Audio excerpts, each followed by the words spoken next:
Quiet on the set. Camera speed. Sound production, take 1. Action! Yeah, we're still doing horror movies. My AKAPADers, everyone. Welcome back to the show of shows. Peter A. DeLuca, the Film Buff Podcast. Right here, where I'm talking to you, Philadelphia, PA. And we can argue, this is the longest, running, the most consistent, the most dedicated movie podcast of all of them. All of my competitors, a lot of them, the ones that matter, well, they've ascended. They've been absorbed by giant media conglomerates, and their material, or what they bring to their listeners, has been watered down year after year after year. Giving you a dribble. These guys aren't honest. These guys are mean-spirited often. These guys follow narratives. Here, my friends, we are on an island. Well, and it's the 31 Days of Dread. That's the island. 31 Days of Dread ended in October. I didn't finish it because I had to go to Buffalo, ran out of time. But we're continuing with the 31 of Days Extended. Extended, right? We extend the dead. Well, you don't get any more dead than Guillermo del Toro. This is our writer, director, Netflix, Frankenstein 2025. So,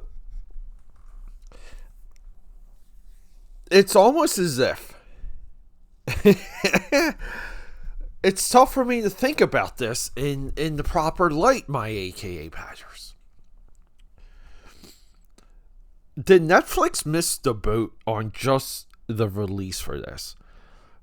There's so much hype, so much excitement for Halloween. It's a month-long celebration. It really is. That's where the 31 Days of Dread came from. One horror movie a day for the entire month of October. When we reach Halloween night, when we make it through Mischief Night, that's what we do here in the States. We're supposed to go around, be a little bit naughty on Mischief Night. The march into Halloween is equal to that of Christmas. That's next month. But Netflix drops. They dropped this movie today. On the 9th or the 8th. Whatever. The 7th. The 7th. Okay. And then later this month, almost a full month from now, we're going to get the final season of Stranger Things. Another Halloween franchise.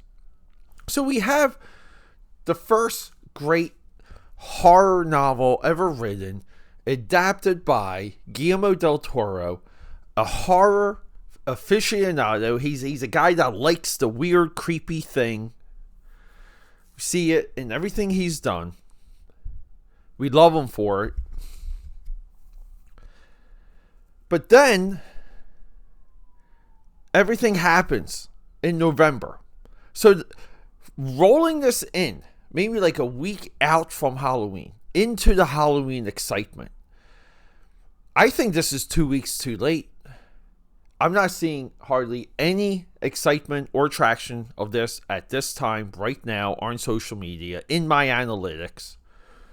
Now, there is a true march towards Stranger Things.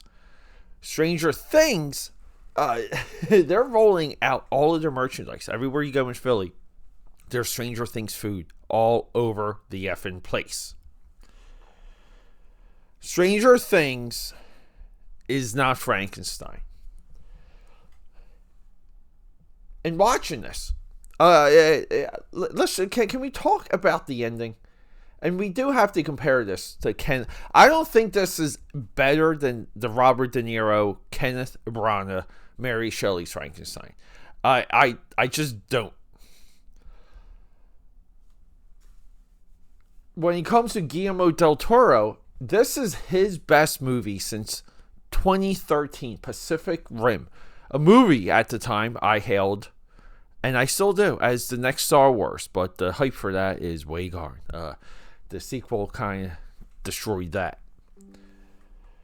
I think Guillermo del Toro winning the Academy Award for The Shape of Water 2017 has proved how small of a pool, pun intended, the Academy voters have had in best features. year after year, it just seems like Roll sound. Rolling. Sound production, let take me 2. cut in. Sorry, AKA Powders. I know it's such a hot, passionate episode, but I'm breaking the flow real quick just to remind you guys.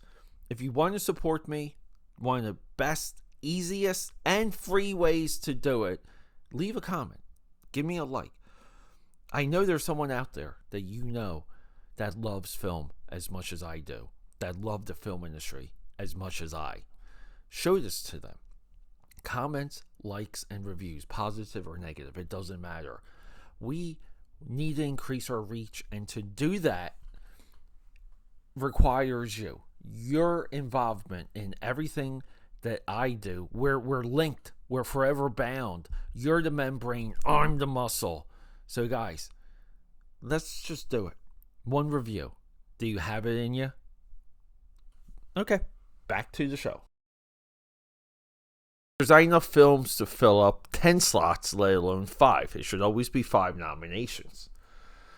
I've tried watching Crimson Peak, Nightmare Alley, 2013 and 2021. I did like his Pinocchio, but it's stop-and-go animation. It's fantastic to look at. It's hard to see the director in that, but it's a good vision. But animated films, right, we can just remove that because we want him with live action. I will still say Blade 2, 2002, 9 enough credit, 9 enough hype. I was just watching that not long ago. So I'm a Guillermo del Toro guy. Not so much of a modern day Guillermo del Toro guy. So we hit YouTube, and people have been dropping videos about this for a week because it premiered on the East Coast, moved this way to the West Coast, had a theatrical release. So people were able to do some early reviews before us Netflixers were able to get. Here's the thing. This movie ends with Frankenstein, the monster, or he's now titled Frankenstein, shedding a tear. He cries at the end as a vessel that he saved, men that he saved, selfishly, right? He's selfless, but he cries, and the Arctic ship, sails away into the Arctic horizon. And the tear is confusing a lot of people. Holy hell, the world's over.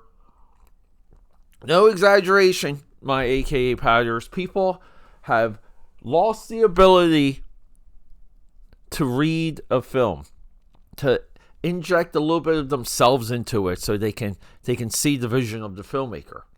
What's happened here is we have a 2-hour and 30-minute movie that makes us care for the monster, and he releases himself from the pain of the world when his creator dies, when he has the final conversation, which is one of the better final conversations, the better bedside conversations. Tom Cruise, Magnolia, I'm looking at you. Fred T.J. Mackey. That's the best one of those scenes. But we do have this incredible moment. And I'm not dismissing or discounting this movie when I compare it to Mary Shelley's Frankenstein and Kenneth Branagh. Kenneth Branagh has a clear eye for the stage and the heroic and the villain. He's a Shakespearean guy. I think his sensibility rolled right into that film perfectly. I think what he did with the creature, with the, because all of these movies, right? We all need we're going to make the monster scene. Now, there's gothic horror type stuff that Guillermo del Toro rolled into this. Like the experiments of Victor von Frankenstein, which are cool, deadly, scary, grotesque looking stuff. I mean, he makes one of them catch an apple, pretty cool stuff. But it's the construction scene, it's alive, and ever since It's Alive happened, 1931, it's been downhill for that scene. That's how perfect of a scene. It's no different than whoever remakes King Kong time and time again. If that sucker climbs The Empire State Building, we are comparing it to the original time and time again. You will never top that, which is fine. But there's something that emerged from this. There's a little bit of a lack of imagination in this movie. It's hard to say that with a guy like Guillermo because he's heralded for his wacky imagination. You know, he keeps diaries, writes everything down. In one of these documentaries, I think it's him and Peter Jackson, maybe around the time that Guillermo was supposed to direct The Hobbit. They're in the warehouse. I talk about this. And the warehouse is just surrounded by models and action figures. And it's huge. And you're like, oh my God, this guy is one of us. He's one of us. But what we get, though, is something if I never seen Mary Shelley's Frankenstein, I would say this was the best version of Frankenstein I have ever seen. I think this is number 2. I think this is a great complimentary piece. I think the concessions, the losses in this movie, he hits all the right beats, but within the story, we can only take the story as far as the story can go.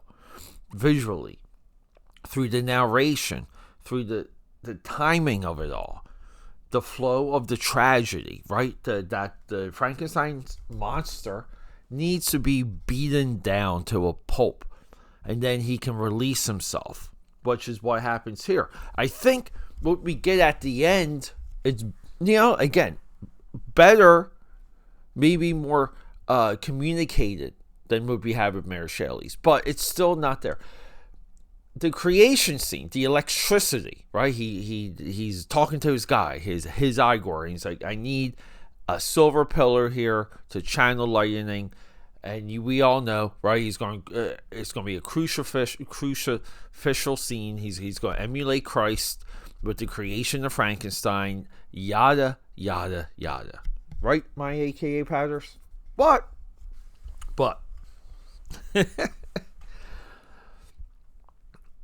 He's